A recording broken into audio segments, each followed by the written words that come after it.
Siyempre, after 10 years, hindi ko akalain na kasi mahirap pag nasa show business ka eh. Yung mahirap i-maintain yung career mo. Pero sobrang thankful ako dahil ngayon, ika-10th year ko na at marami pa rin taong nagtitiwala sa akin. Yung ABS-CBN, I'm so thankful na nandyan sila, binibigyan ako ng shows, yung mga dream roles ko,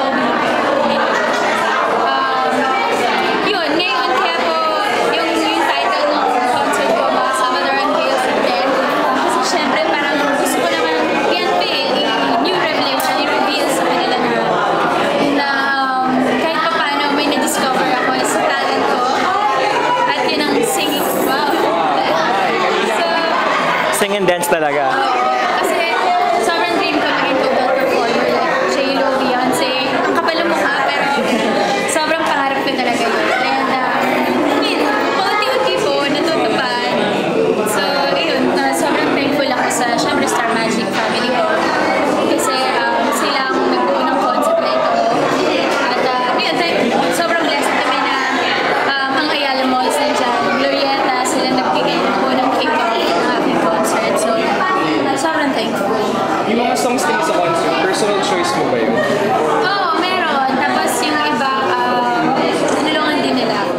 With this concert, may ano ba, plano ba to release this new CD or in the future? You singing or Siyempre, isa dancing? sa pangarap ko po yun na magka-album. Hindi photo album. Pero sana soon. Nasa after 10 years mo sa showbiz, na best actress ka na for Thelma and dami ka ng mga awards and citations. Ano ang plans mo pa or na gusto mo pang ma-achieve as a showbiz personality? Kahit na ika-10th year ko na ngayon, hindi ko na gumagano na yung nag-uumpisa pa rin ako. Yung, ang dami ko pang kailangan matutunan. Hindi kailangan mag-relax lang dahil ang daming mga gusto mag-artista. Anytime di mo alam, maaagawan sila ng kung nasan ka man ngayon. Yung career mo, hindi mo alam bigla lang mawawala. So, dapat alam mo kung pahalagaan at alam mo ibigay yung tama kung anong hinihiling ng trabaho sa'yo.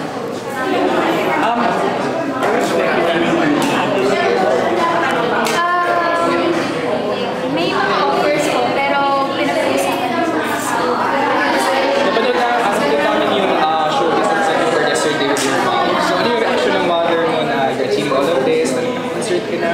Siyempre, walang ina na hindi magiging masaya para sa anak niya. Yung sinasabi nga niya sa akin na grabe na 10 years ka na, sabi niya natin sa yan projects, hindi ka mo.